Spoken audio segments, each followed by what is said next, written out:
바울은 믿음의 아들 디모데로 하여금 좋은 교훈으로 성도를 양육하라라고 그렇게 권면을 하고 있습니다. 망령과 허탄한 신화를 버리고 진정한 경건에 이르도록 자신을 먼저 연단하라라고 그렇게 권면하기도 합니다. 참된 경건은 범사에 유익해서 금생과 내생에 약속이 된다라고 그렇게 말씀을 하고 있습니다. 망령되고 허탄한 신하가 무엇이라고 우리가 지난번에 배웠습니까? 자기를 돋보이게 만들기 위해서 지어낸 이야기, 그리고 또 신비롭지만 허탄한 이야기들이 이 망령과 그리고 신화에 속하는 이야기들이다라고 그렇게 우리가 배웠습니다. 오늘도 우리가 이 본문 가운데서 만나게 되는 미혹하는 영과 귀신의 가르침, 그리고 또 외식하는 자의 유혹은 어떤 것일까요? 마찬가지로 역시 자신들을 돋보이도록 만드는, 사람에게 집중하도록 만드는 거짓과 위선이 그에 해당하는 것들입니다. 바울은 디모데로 하여금 성도를 허탄하게 만들고 외식하게 하는 것들에 대해서 경계하도록 하고 있습니다. 그리고 영적인 처방도 아울러 그들에게 허락해 주고 있는 것을 보게 됩니다. 첫 번째로 바울이 디모데에게 권면하는 내용을 보면 성도로 하여금 미혹함과 외식을 분별하는 눈을 가지도록 하라, 이렇게 권면을 하고 있습니다. 4장 1절 말씀입니다. 같이 한번 읽습니다. 성령이 밝히 말씀하시기를 후일에 어떤 사람들이 믿음에서 떠나 미혹하는 영과 귀신의 가르침을 따르리라 하셨으니, 바울은 디모데에게 그 시대에 교회에 미혹하는 영과 귀신의 가르침을 따르는 자들이 나타나게 될 것이다, 그렇게 경고를 하고 있습니다. 믿음의 본질이 되어 주님의 그 십자가와 그 십자가의 사랑을 흐리면서 사람들의 영혼을 미혹하고 속이는 자들이 나타나게 될 것이다. 그래서 그들을 엄격하게 분별하라라고 그렇게 권면을 하고 있는 겁니다. 이런 경우는 어떤 경우로 볼 수가 있을까요? 이것은 만약에 오늘날의 시대로 보면 이단들에게서 많이 나타날 수 있는 그런 그 일들입니다. 지금은 감옥에 가 있지만 JMS라고 그렇게 알려진 정명석이, 그리고 또 만민중앙교회 이재록, 그리고 또 신천지의 이만희, 이런 자들이 대표적으로 그런 그 미혹하는 자들이다라고 그렇게 할 수 있습니다. 사실은 그 호칭에다가 목사라는 이름도 그렇게 붙이면 안 되는데 자기들 마음대로 그렇게 붙여가지고 스스로 높아지고 존중받는 자리에 서면서 사람들을 현혹하고 넘어뜨리는 그런 거 어리석고 악한 짓들을 그들이 감당을 하고 있습니다. 지금 뭐 감옥에 가 있는 사람도 있고 하지만 또 돌아오면요, 이들은 분명히 다시 똑같은 악한 짓들을 하면서 선량하고 좋은 사람들을 미혹하여 쓰러뜨리는 그런 그 일들을 하게 될 겁니다. 이들이 하고 있는 그런 그 이야기들을 보면 신비로운 이야기들을 합니다. 성경의 해석에 관해서 나만이 할 수 있는 어떤 특별한 영적인 해석, 영해라는 것이 있다, 이렇게 이야기를 하면서 자기 말만이 옳은 말이고, 그리고 또 성경을 더 신비롭게 푸는 것이니 이것이 하나님의 말씀이다 라고 하면서 사람을 현혹하기도 합니다. 혹은 날씨 좋은 날 성도들을 교회 바깥으로 끌어내가지고 햇빛을 보게 하고, 그러면서 부서지는 햇살 가운데서 천사들이 노는 것이 보이지 않냐, 우리를 이렇게 섬기기 위해 가지고 천사들이 지금 우리를 이렇게 호위하고 있다, 뭐 이런 이제 이야기들을 하면서 순진한 사람들이 거기에 빠져들도록 하는 그런 그 악을 저지르기도 합니다. 그래서 한 몇 사람만 짜가지고 그렇게 해서 하늘을 보고 그런 소리 하면 옆에 있는 순진한 사람들은 뭔가 오늘 특별한 일들이 있나 보다, 이렇게 이제 생각을 하고 그 이야기를 믿으려고 하는, 믿고 싶어 하는 그런 그 마음들이 생겨나기도 하죠. 이런 어떤 신비한 유의 이야기들을 하면서 결과적으로 이들이 추구하는 것이 무엇이냐면, 그걸 뭐 보고 안 보고가 중요한 게 아닙니다. 그걸 볼 수 있도록 한다거나 그런 이야기를 하는 자신들의 존재를 훨씬 더 이제 부각하면서 사람들이 내 말에 순종하도록, 나에게 집중하고 나를 존중하게 만들어서 내가 당신들보다는 뭔가 특별한 대상들이다라고 하는 것을 그들에게 그렇게 이제 부추기기 위해 가지고 그와 같은 일들을 하는 겁니다. 이것을 4장 2절은 이렇게 이야기합니다. 같이 한번 읽습니다. 자기 양심이 화인을 맞아서 외식함으로 거짓말하는 자들이라. 이들의 이야기는 뭐 뒤도 돌아올 것 없습니다. 아무리 신비로운 이야기하고 뭐 기가 막힌 이야기를 해도 다 성경은 그들의 그 이야기가 선한 양심에서 나오는 게 아니라 악한 양심에서 그들이 마귀에게 화인을 맞아가지고 외식함으로 거짓말하는 것이다. 그렇게 성경이 이야기를 하고 있습니다. 자신들의 존재를 부각하고 특별히 보이고 싶은 그런 그 마음으로 그와 같은 일들을 하는 거죠. 그러고 나서 이제 유명세를 타고 순진한 성도들이 자신들을 추앙하도록 만들면 겉으로는 뭐 얼마나 거룩한 복식으로, 경우에 따라서는 교황보다 더 화려한 옷을 입고 나가지고 자신에게 사람들이 집중하게 만듭니다. 그리고는 사람들이 이제 자신에게 마음이 꼬이게 되고 이렇게 미혹되었다 이렇게 확신이 되면 여성도들을 추행하고 자기를 위해서 뭐 입에 담고도 싶지 않은 그런 그 이야기들을 악하게 그렇게 행하고 저지르기도 하는 것이 그들이 가지고 있는 모습입니다. 그리고 그들은 성도들의 재산을 착복하기도 하고 자신들은 부자가 되는 그런 그 일들을 저지르기도 하죠. 그러다가 지금은 감옥에 있는 겁니다. 뭐 이 사람이 누구다 다시 이야기하고 싶지도 않습니다. 그런데 우리가 어쨌든 이와 같은 사람들이 바울과 디모데 시절에도 있었고 또 우리가 살아가는 지금의 이 현세에도 존재한다는 겁니다. 그리고 앞으로도 자신의 유익함을 위해서 성도들을 미혹하면서 넘어뜨리고 그래서 자기가 취하고 싶은 것들을 얻길 원하는 이 마귀의 세력들이 끊임없이 앞으로도 등장하게 될 것이라는 거죠. 그래서 우리는 분별하여 하나님의 그 말씀과 지각 가운데 깨어가지고 이들의 사람을 미혹하고자 하는 그 괴계를 타파하고 하나님의 말씀으로 이겨낼 수 있어야 한다는 겁니다. 근데 우리가 이런 이제 의구심이 들 때가 있습니다. 이런 뭐 신천지나 또 뭐 JMS나 뭐 만민중앙교회 뭐 이런 그 이단들이 왜 사람들을 꼬이는데 거기에 멀쩡한 사람들이 왜 빠져들게 될까? 뭐 대학 교수도 있고 잘 나가는 사람들도 있고 지혜롭고 똑똑한 사람들이 왜 저 이단들에 빠져가지고 하나같이 나오지를 못하고 자기 삶을 탕진하고 그렇게 살아가게 될까? 이런 이제 의구심을 가지게 될 때가 있습니다. 가만히 몇 가지의 이유들을 좀 돌아보면 사람들 마음 가운데는 그런 그 현혹하는 것들에 빠져들 수 있는 그런 그 조건들이 있습니다.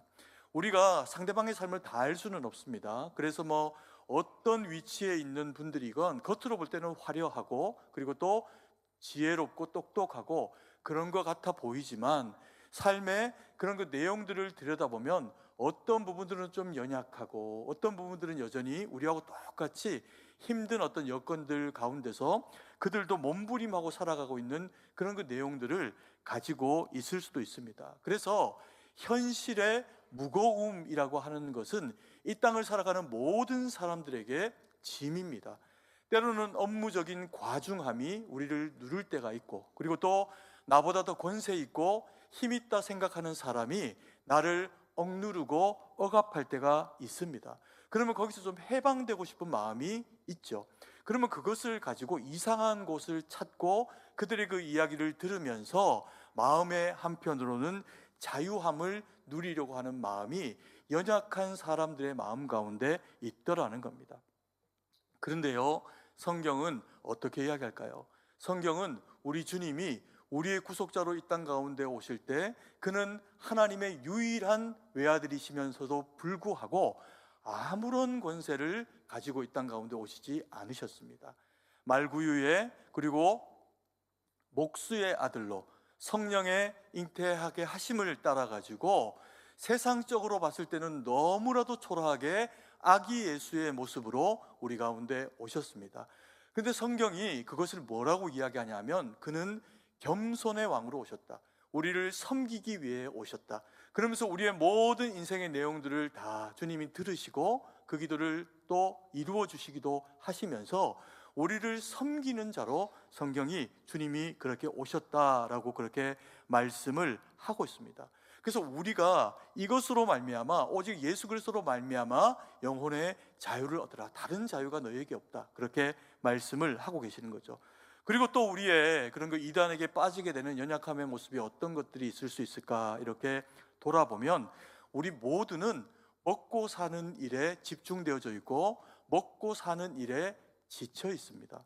그러니까 그러다 보니까 오늘까지 내가 잘 먹고 그리고 하나님 은혜로 잘 살았다고 하더라도 내일 내 인생이 어떻게 될까라고 하는 것에 대한 불안함이 우리에게 있을 수가 있는 거죠. 병들면 어떡할까? 또 갑자기 가난해지면 어떡할까? 지금까지는 잘 살아왔으나 이게 한순간에 물거품처럼 사라지면 어떡할까?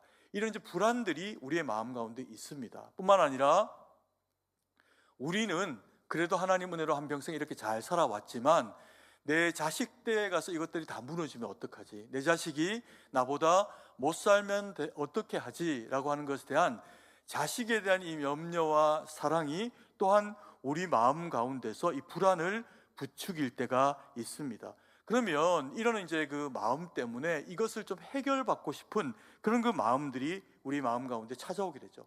그러면서 신비롭게 무엇을 맞추고 또 신비롭게 보이는 어떤 그 장면들을 연출을 해내면서 이 이단들은 사람을 미혹하기도 한다는 거죠. 그리고 또 우리의 그 모습이 연약하여서 이단에 빠질 수 있는 그런 그 여지들을 보면 우리의 마음 가운데 뭐가 있냐면요, 위로받고 싶은 마음이 있습니다. 현재는 너무나도 척박하고 어렵다는 거죠. 그래서 판타지 같은 그런 그 환상적인 어떤 영적인 세계가 우리의 그 눈앞에 펼쳐지거나 그것이 설명되어지면서 아, 이게 진짜구나. 그 허망한 것들이 성경이 말하고 있는 허탄한 신화와 같은 것들이 사람들의 마음 가운데 위로로 찾아오기를 원하는 그런 그 마음들이 우리에게 있을 수가 있다는 겁니다. 불안하게 하거나 허탄한 것들을 쫓게 하거나 그런 그 마음들이 이 마귀의 그런 그 부추긴 가운데 우리들에게 있을 수가 있다는 겁니다. 성경은 뭐라고 이야기할까요? 성경은 우리의 위로자가 오직 예수님 한 분이다, 그렇게 이야기를 하고 있습니다. 그래서 예수님께서는 우리를 위해서 이 땅 가운데 낮아짐으로 오셔서 섬김의 왕으로 오셔서 우리와 함께 하십니다. 그러면서 예수님께서 그 모든 우리의 죄를 십자가에 짊어지시고 그리고 죽으십니다. 그리고는 가만히 계시는 게 아니라 사망 권세를 깨시고 그리고 또 우리를 위해서 부활하셔서 지금도 우리를 위해서 중보하는 유일한 중보자시다라고 성경이 우리에게 그렇게 말씀을 하고 있습니다. 우리가 그래서 예수님으로 말미암아 주님 앞에 하나님의 양자됨의 권세를 얻었고요. 그래서 우리는 죄인인데 여전히 미숙하고 어리석고 연약한 모습을 가지고 있지만 하나님 아버지를 아바 아버지라 부를 수 있는 예수님처럼 아버지 하나님을 아버지라고 부를 수 있는 그 자격을 또한 우리도 갖게 하셨습니다. 이게 위로라는 겁니다. 다른 것으로 우리의 위로를 새롭게 채울 생각하지 말고 하나님의 은혜에 젖어서 주님을 영원한 왕으로 모시고 살아가면 하나님이 우리의 위로자가 되시고 우리의 영원한 아버지가 되어주신다. 성경이 그렇게 말씀을 하고 계시는 겁니다. 그리고 바울은 두 번째로 디모데에게 권면합니다. 혼인을 금하고 어떤 음식은 먹지 말라라고 말하는 금욕주의자들을 주의해야 한다라고 그렇게 말합니다. 4장 3절과 4절 말씀을 같이 한번 읽겠습니다. 혼인을 금하고 어떤 음식물은 먹지 말라고 할 터이니 음식물은 하나님이 지으신 바니 믿는 자들과 진리를 아는 자들이 감사함으로 받을 것이니라. 하나님께서 지으신 모든 것이 선함에 감사함으로 받으면 버릴 것이 없나니. 바울은 두 번째로 디모데로 하여금 금욕주의자들을 경계하라, 교회에 그들이 교훈자로 등장하지 못하도록 하라, 그렇게 권면을 하고 있습니다. 왜 금욕주의자들을 경계를 해야 될까요? 이들이 첫 번째 우선 먼저 이야기한 것이 무엇이냐면 혼인을 금하는 그런 그 이야기들을 그들이 퍼뜨리고 다녔던 것 같습니다. 이들이 이 금욕주의자들이 왜 혼인을 금했을까요? 왜 혼인하면 안 된다 그렇게 이야기를 했을까요? 바울도 사실은 혼인하지 않았다고 그렇게 학자들이 봅니다. 그럼에도 불구하고 바울은 이것에 동의하지 않습니다. 혼인하지 않는 것이 거룩이다 그렇게 말을 하지 않고 오히려 혼인을 금하고 있는 그들이 잘못됐다, 경계해야 한다 그렇게 말씀을 하고 있는 겁니다. 이들이 그렇게 이야기한 이유가 뭐냐 하면 혼인을 하지 않는 것이 그들의 그 거룩함을 유지하는 것이다 라고 생각하도록 사람들을 부추긴 겁니다. 혼인이 뭐냐 하면요, 혼인은 최종적으로 이루어지는 관계의 그런 그 하나됨입니다. 남자와 여자가, 연인이 서로 사랑하는 그 마음을 가지고 내가 이 사람과 평생 함께 해야 되겠다, 내가 이 사람의 그런 그 평생에 대해서 내가 부족하지만 책임을 다해 줘야 되겠다, 내가 이 사람을 위해서 최선을 다해야 되겠다, 이런 마음이 들 때 최종적인 인생의 서로 간의 약속으로 하게 되는 것이 이 혼인, 결혼이라는 겁니다. 그래서 이 결혼을 하면 서로에 대해 최선을 다해야 되고요, 그리고 그 과정에서 사랑으로 서로가 서로를 돌아보는 그런 그 시간들을 가지게 됩니다. 그래서 그 사랑의 결실로 누가 태어나느냐? 아이들이 태어나게 되죠. 우리가 사는 지금 이 세상의 대한민국은 정말 큰일이라고 합니다. 이제 일본도 앞질렀다 이런 얘기도 있는데 출산율이 너무 떨어져 가지고 대한민국이 이대로 두면 이제 망하는 길로 자연스럽게 간다는 겁니다. 왜 사람들이 출산을 하지 않으려고 할까요? 이게 힘드는 거죠. 뱃속에 넣어가지고 10달이 있는 것도 힘든데 이제 어른들이 그렇게 이야기합니다. 그래도 나이를 가지고 있는 그 이제 예비 산모에게 그렇게 이야기하는 겁니다. 그래도 뱃속에 있을 때가 편하다? 이렇게 이야기하는 겁니다. 놔놓고 나면 쫓아다녀야 되지, 밥 먹여야 되지, 이게 보통 힘든 일이 아니라는 거죠. 그럼에도 불구하고 엄마들은 이 아이를 위해 가지고 최선을 다해서 아픈 것도 있고 힘든 것도 있고 내 미래도 준비할 그런 그 여유도 못 가지면서 대한민국의 아빠 엄마들은 이 아이를 위해서 자기 인생의 모든 것을 걸고 그렇게 키워냅니다. 가난해도 조금 더 부유해도 마찬가지인 상황들을 맞이하게 됩니다. 그런데 제가 결혼을 하고 우리 집에도 이제 이 첫 번째 아이를 가지게 되면서 좀 특별한 그런 그 시간들을 가졌습니다. 제 집사람이 아기를 가지고 이제 출산을 하는 그 과정 가운데서 병원에서 지금 돌아보면 이제 좀 실수를 한 것 같아요. 그래서 배를 너무 심하게 압박을 하는 그 과정에서 이게 그 자궁종에 이제 혈관이 터져버리게 됐습니다. 그래서 피가 이렇게 엄청나게 몇 시간 동안 계속 이제 바깥으로 몸에 빠져나와가지고 피를 그 10봉지나 몸에 넣습니다. 그런데 그런 그 과정 가운데서 사람이 거의 이제 의식도 잃어가고 얼굴도 하얘지면서 아빠 엄마 보고 싶다 그러고 헛소리하고 이렇게 하는데 정말 이게 정신이 제가 이렇게 나가는 것 같더라고요. 그리고는 애는 태어났는데 애가 어떤지 예쁜지 뭐한지 아무 관심이 없고 혹시라도 이 아내가 생명을 잃게 되면 어떡할까라고 하는 그 두려움이 저에게 엄청나게 찾아왔습니다. 그러다가 또 하나님이 기도하는 가운데 또 좋은 병원을 이렇게 옮겨 주셔가지고 아주대병원에서 그날 마침 정말 기적적으로 의사 선생님이 이렇게 누군가는 받지 말라 그랬는데 누군가는 받아준 겁니다. 그래서 기적같이 이제 그 병원에 가가지고 치료를 하고 그리고 살았어요. 근데 제가 그 과정 가운데서 깨달은 것이 무엇이냐면 그렇구나, 이 세상에 태어나는 모든 아이들은 그 아이가 남보다 예쁘든 내 아이가 남보다 더 똑똑하지 못하든 어떤 상태의 어떤 모습을 가지고 있어도 모든 이 땅에 태어난 아이들은 엄마의 생명을 담보로 해서 세상 가운데 태어나는구나. 1대1에 까딱하면 엄마가 자기 목숨을 잃을 수 있는 그런 그 상황이 처해질 수 있음에도 불구하고 이 과정이 아니고는 세상에 아이가 태어날 수 있는 길은 없구나라고 하는 것을 하나님이 저로 하여금 깨닫게 하셨습니다. 그래서 그런 어떤 맥락에서 보니까요, 누구라도 어떤 집안에 어떤 가난하거나 더부하거나 어떤 형편들을 가지고 있는 집안에 태어나는 그 모든 아기들이 다 그 엄마의 생명을 담보로 해서 태어났고, 그리고 또 지금 나이가 얼마나 많이 드셨건 우리 모든 성도님들이 다 그와 같은 과정을 통해서 부모님에게서 태어나게 되었으니 우리 모두는 다 너무나도 존귀한 자들이다. 그래서 그 가정에서는 그 아이가 제일인 겁니다.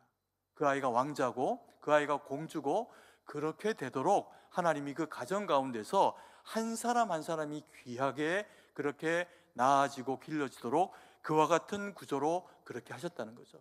이게 단순히 어떤 영적인 육적인 태어남에 대한 모습만 그런 것이 아니고 우리의 영적인 거듭난 태어남도 똑같습니다. 예수 그리스도 안에서 거듭남을 통해서 우리가 다시금 세상 가운데서 주님의 자녀로 태어나게 되는데요, 이것은 우리의 노력으로 되는 게 아니라 예수님의 우리를 사랑하심을 통해서 택정하심 가운데 하나님이 이 일들을 우리에게 이루셨습니다.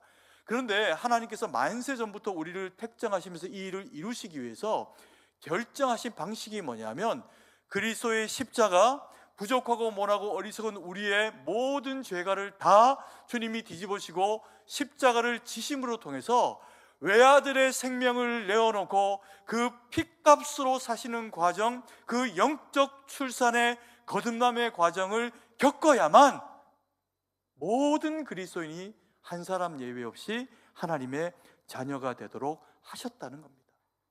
그래서 우리가 육으로도 한 사람 한 사람이 너무나도 귀중한 존재, 내 옆에 사람이 그런 그 귀중한 사람임과 동시에 영적으로도 주님께서 목숨을 버리시고 그리고 부활하심으로 우리에게 믿음을 주셔서 되어진 그런 그 그리스도인의 자격을 우리가 갖게 되었으니 얼마나 우리 한 사람 한 사람이 옆에 있는 분이 존귀한 자인지 모른다는 겁니다. 여러분 옆에 분 한번 격려해 주셨으면 좋겠습니다. 당신은 정말 존귀한 주님의 백성입니다. 진심으로 진심으로 해주셔야 됩니다. 한 번 더 하겠습니다. 당신은 정말 존귀한 하나님의 백성입니다. 네, 우리 모두는, 저와 여러분은 너무나도 귀중한 주님의 자녀이고 또 그런 그 존재들입니다. 그런데 이 마귀가 왜 이런 귀중한 혼인을 통해서 되어지는 출산과 이 혼인이 없어지기를 바라는 이런 그 전략을 하고 있는 걸까요? 이게 이제 아기가 태어나는 과정을 보면 한 사람 예외 없이 모든 사람들이 부부가 서로 사랑해서 육체적인 연합하는 과정을 통해서 잉태되어지고 세상에 태어나게 됐습니다.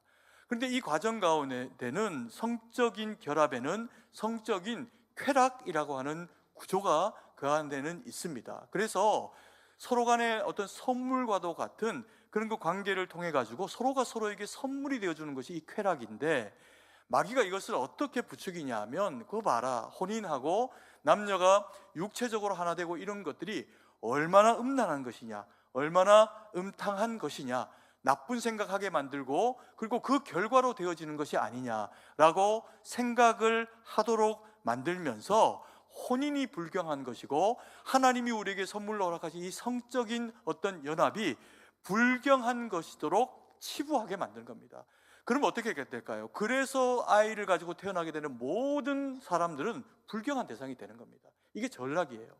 그래서 마귀가 이런 어떤 금욕주의자들을 부추겨 가지고 그들은 스스로 생각하기는 우리는 이런 일 안 한다는 겁니다. 이런 어떤 육체적인 쾌락을 그렇게 추구하고 성적인 그런 그 연합을 안 한다. 그래서 우리는 당신들보다 어떻다? 더 거룩하다. 그렇게 자기를 포장하도록 하는 것이 금욕주의자들이 가지고 있었던 악한 전략이었던 겁니다. 그래서 이러면 안 된다는 거죠. 물론 우리가 모든 성이 다 거룩하지 않다는 것은 인정해야 됩니다. 그럼 어떤 성이 악하고 나쁜 성이 될까요? 성을 분별력 없이 사용하면 악이 됩니다. 예를 들면은 타인이 가지고 있는 육체적인 어떤 면모를 내 성적인 에너지를 풀어내기 위한 도구로 전락을 시키는 겁니다. 그래서 하나님은 사람이 목적이다 이야기하는데, 사람은, 악한 자들은 타인을 나의 쾌락을 위한 도구로 전락을 시켜버립니다. 그래서 돈을 주고 성을 사거나 그 사람을 물건처럼 대하면서 자기 쾌락을 풀어내는 도구로 활용을 하거나 성폭행을 하거나 이런 것들은 분명히 악입니다. 하나님이 너무나도 싫어하시는 죄악입니다. 그래서 이런 것들을 배격해야 되고, 우리는 하나님 안에서 성결함으로 서로를 바라보면서 타인이 가지고 있는 성을 존중해야 됩니다. 그래서 애인도 만나게 될 때 내가 함부로 취할 수 있는 대상이라고 내 애인을 그렇게 치부하고 생각할 것이 아니라 지켜줘야 되고 내가 선물이 되어줘야 된다. 그래서 때가 되면 결혼이라는 과정을 통해서 책임 있는 관계 가운데 이 성을 서로 간에 누릴 수 있는 선물이 되도록 내가 내 남편에게 내 아내에게 선물이 되어줘야 된다. 이게 이제 성적인 그런 그 면을 가지고 있는, 우리가 상대방에게 선물이 되어주도록 하기 원하시는 하나님의 그런 그 방식이라는 겁니다. 근데 마귀가 이것을 깨고 우리를 서로 간에 추악한 대상으로 바라보도록 그렇게 이제 만드는 그런 그 전략을 이제 발휘하고 있는 거라고 볼 수가 있습니다. 그리고 또 이 금욕주의자들이 두 번째로 금하고 있는 게 있었는데, 어떤 음식을 이들이 금했습니다. 왜 그럴까요? 정결한 음식, 부정한 음식을 규정하고 부정한 음식을 먹으면 안 되고 정결한 음식만 먹어야 된다, 이렇게 이야기를 하고 있는 겁니다. 이게 뭐 어떻게 보면 맞는 얘기 같기도 하고 어떻게 보면 틀린 얘기가 틀림없습니다. 아무 음식이라 먹으면 안 되죠. 그런데 성경이 뭐라고 이야기하냐면, 하나님이 허락하신 어떤 것들도 그것들에 대해서 주님이 우리에게 주신 것이니 감사함으로 먹으면 문제될 게 없답니다. 근데 문제되는 먹거리도 있습니다. 뭐 술과 담배와 또 악한 것들, 뭐 독버섯이 있는 줄 뻔히 알고 그 독을 먹기 위해서 만약에 버섯을 먹으면 큰일 나겠죠.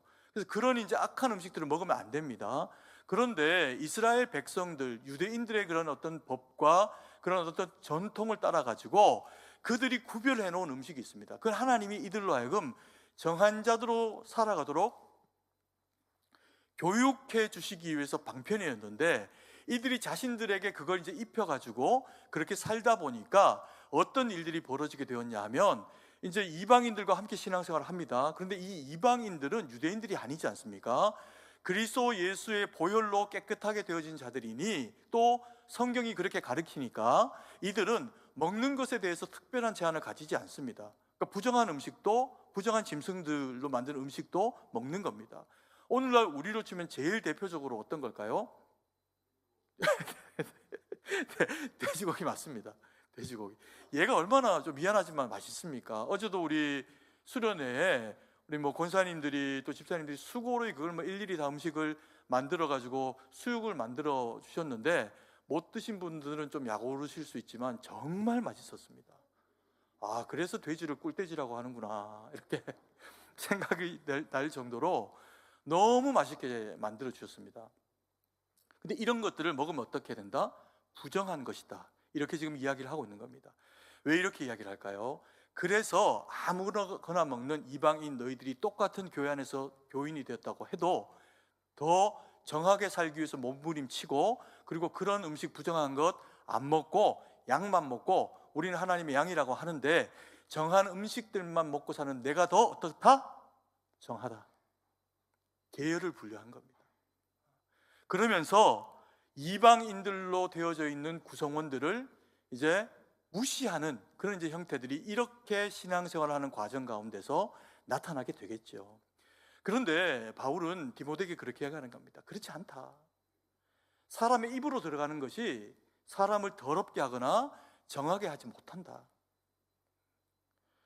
너희 모두는 이방인이 되었건 혹은 유대인이 되었건 그리스도 예수 안에서 그리스도인이 되면 오직 정하게 되는 유일한 길은 그리스도 예수의 피로 말미암아 그의 그 뜨거운 피가 우리를 향해서 흘려졌으니 그것을 믿고 주님의 그 은혜와 능력 가운데 그 죄악을 녹이는 주의 보혈의 영광로 가운데 들어가게 되는 작업을 통해서 예수의 보혈로 말미암아 거듭남을 경험할 뿐이다.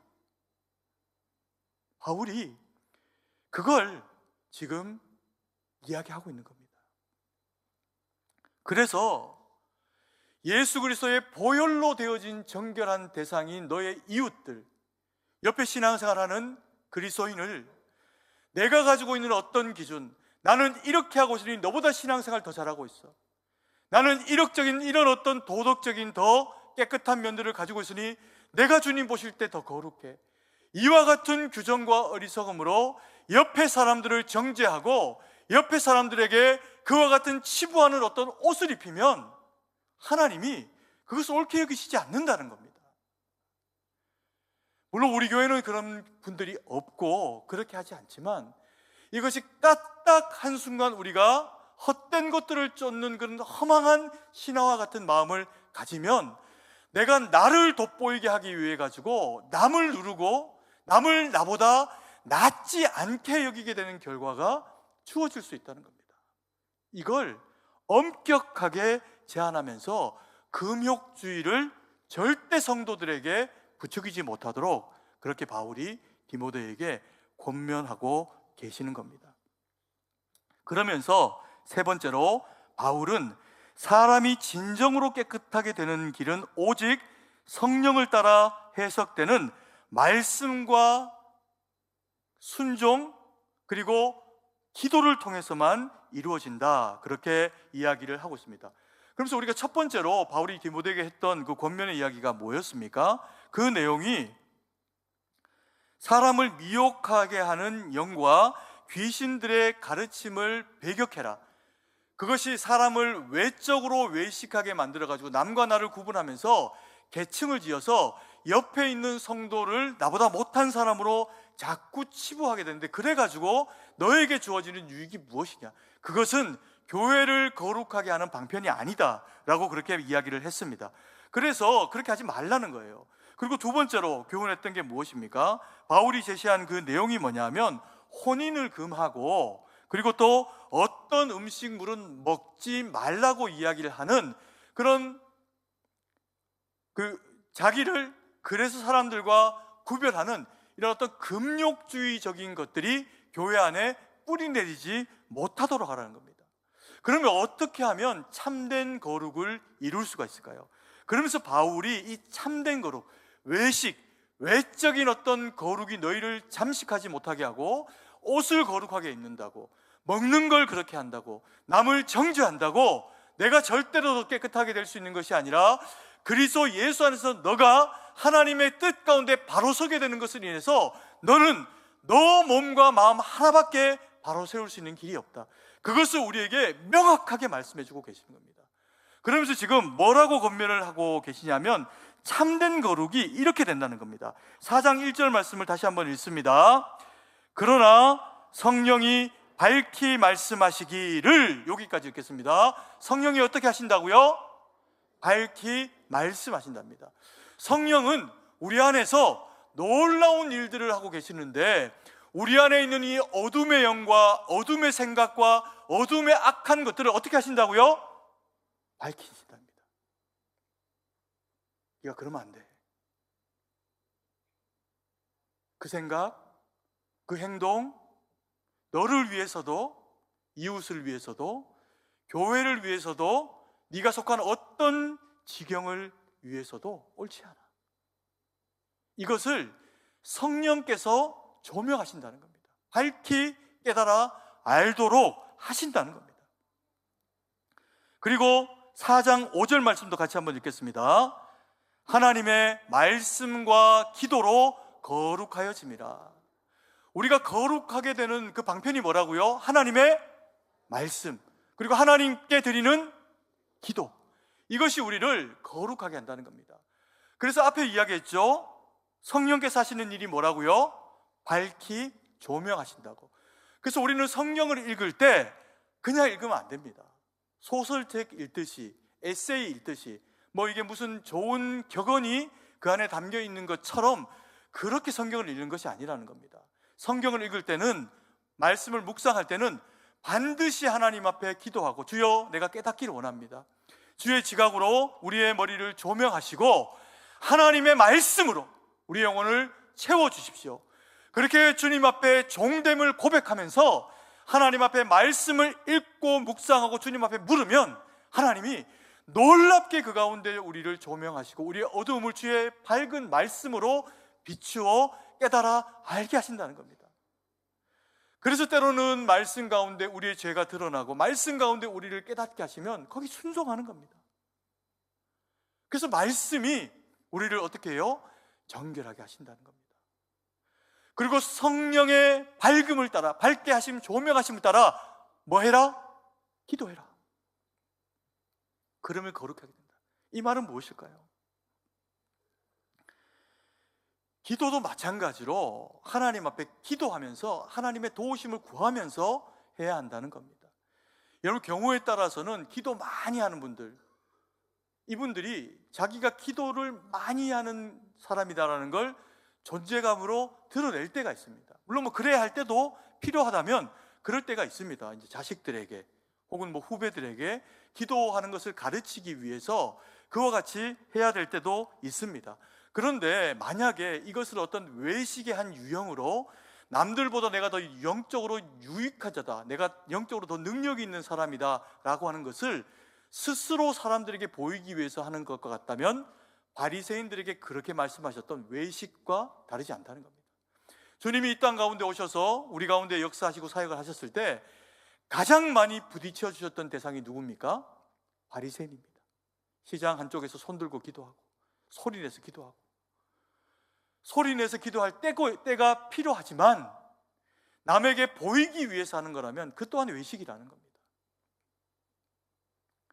그래서 내가 남들에게 더 영향력이 있는 누군가로 드러나지기 위해 가지고 나는 능력 있는 사람이야, 그렇게 표현하기 위해서 우리의 기도 생활이 이루어지게 있다면 주님이 그것도 아니라고 말씀하시는 거예요.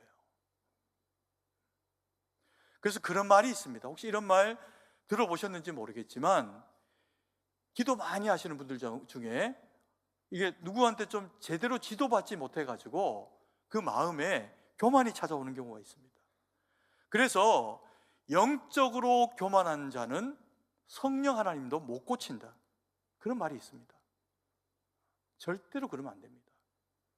우리의 마음을 하나님 앞에 연한 순과 같이 올려드리고 성령을 따라 말씀을 보고 성령의 깨닫게 하심으로 깨닫고, 기도도 내 의지와 내 기도발로 무언가를 뚫어내는 것이 기도가 아니고, 기도를 드리면서 나를 향한 하나님의 뜻과 내가 서 있는 공동체와 교회와 가정과 그 모든 지경 가운데 하나님이 원하시는 일이 무엇인지를 물어드려서 하나님이 원하시는 그 일이 나의 기도를 통해서 이루어지기를 원하시는 것이 성숙한 신앙인에게 기대하는 하나님의 바람이라는 겁니다.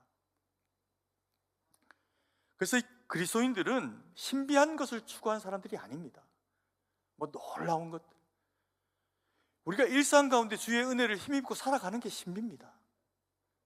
주님의 십자가를 이미 경험했는데 무엇 더 신비한 것이 있어야 우리가 거룩해지겠습니까? 우리는 그의 피를 믿는 겸손의 왕으로 오신 주님의 그 말씀을 따르는 것만으로도 충분히 주님의 은혜를 경험하는 그 신비 가운데 살아가는 하나님의 백성입니다.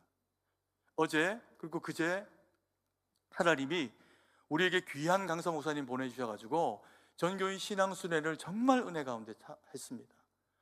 우리 교회 근래 한 몇 년 사이에는 아마 제일 많은 분들이 참여하시지 않았나, 제가 보고 받기로는 180명 이상이 참여하셨어요. 아이들도 오고 은혜를 정말 많이 주셨습니다. 목사님이 귀한 말씀 정말 최선을 다해서 전해주셨고, 또 성도님들이 그것을 아멘으로 받으면서 기도하고 하나님 앞에 정말 이렇게 우리가 뜨겁게 기도하면 하나님 정말 역사하시겠다, 이런 그 마음이 제게 강력하게 밀려오더라고요. 그런데 여러분, 목사님이 전혀 새로운 얘기 하시지 않으셨어요.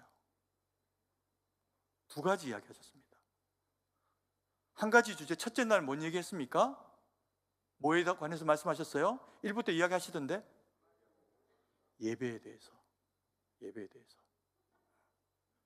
그리고 둘째 날 뭐에 대해서 말씀하셨습니까?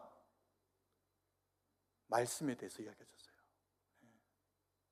아시는 분이 모르시는 분에게 알려주십시오. 이게 이제 안 참석하신 분은 이 말이 무슨 말인지 모릅니다. 목사님이 유머라고 우리에게 이렇게 하셨던 얘기인데, 두 가지 이야기하셨어요. 예배와 말씀, 이게 신앙의 본질이지 않습니까? 다른 게 뭐 있습니까? 아무리 강조해도 1년 365일 52주를 이것만 이야기해도 틀린 얘기가 아닙니다. 신앙은 이것밖에 얘기하지 않아요. 주님의 말씀이 육신이 되어 우리 가운데 오셨다. 우리가 그 주님 앞에 예배로 승리해야 세상 가운데 승리하는 그리스도인이 될 수 있습니다. 여러분, 예배 가운데 왔는데 마음이 막 복잡하고 누가 막 생각이 나고 바쁜 일들이 머릿속에 막 자꾸 밀려와가지고 말씀이 하나도 그 심장에 심기지 않고 머릿속에 하나도 들어오지 않고 귀에 그냥 맴맴 도는 그냥 매미 소리하고 똑같이 들리면 여러분, 예배 가운데 하나님 앞에 승리할 수가 없습니다. 오늘도 주님은 우리를 말씀으로 지으시고요, 오늘도 주님은 우리에게 말씀으로 함께 하십니다.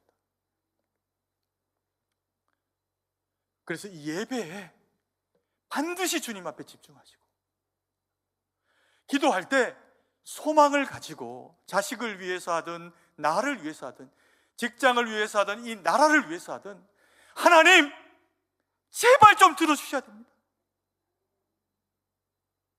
하나님의 나라가 내 영혼 가운데, 하나님의 나라가 함께 예배드리는 존귀한 성도 가운데, 내 자식들과 남편과 부모님 가운데 아버지여 제발 깃들기를 원합니다. 그 마음 가지고 예배 드리셔야 합니다. 반드시 예배 가운데 이기시고 자기를 다스리시고, 자기를 이기면 우리가 이길 수 있는 건 남이 아닙니다. 우리가 이길 수 있는 건 하나님의 말씀을 내 심장이 붙잡고 나 하나 이길 수 있는 겁니다. 근데 이걸 못 이겨요. 나를 못 이기는데 세상을 어떻게 이깁니까? 하나님이 세상을 이기도록 예배와 말씀을 우리에게 허락하신 이유는 남이 아닙니다. 누구입니까? 우리입니다. 제발 간절함으로 받으십시오. 예배를 간절함으로 받고 남하고 싸우지 말고 자기와 싸우십시오. 그러면 놀라운 것은 우리의 삶의 모든 질곡과 골짜기와 문제는 하나님이 친히 우리 가운데 역사하심으로 약속하셨습니다. 뭐라고? 내가 너를 형통하게 할게. 그 형통이 저와 여러분들의 것이 되어서 순종해서 마음을 주님 앞에 거룩한 제사로 드림으로 예배에 승리하고 기도 가운데 이기고 하나님 영광 돌리는 우리 모두가 되기를 간절히 소망합니다. 사랑의 아버지 하나님, 은혜와 사랑을 감사드립니다. 생명의 말씀, 능력의 말씀으로 우리 가운데 함께 하시고 채우셔서 아버지, 세상을 이기기 전에 우리의 한 뼘 마음과 영혼을 주의 말씀으로 채우게 하셔서 주님 앞에 순종하고 스스로를 다스리고 참된 예배자가 되고 말씀 가운데 바로 서서 하나님의 형통을 경험하고 주의 뜻 가운데 바로 서는 저희가 될 수 있도록 역사하여 주시옵소서. 그래서 주님 앞에 나를 이기고 세상을 이기고 하나님 영광 돌리는 우리 모두가 될 수 있도록 승동에 속한 모든 권속들 가운데 은혜로 역사하여 주시옵소서. 주님께 모든 것을 의지하고 감사드리며 그렇게 역사하시는 예수님 이름으로 기도드립니다.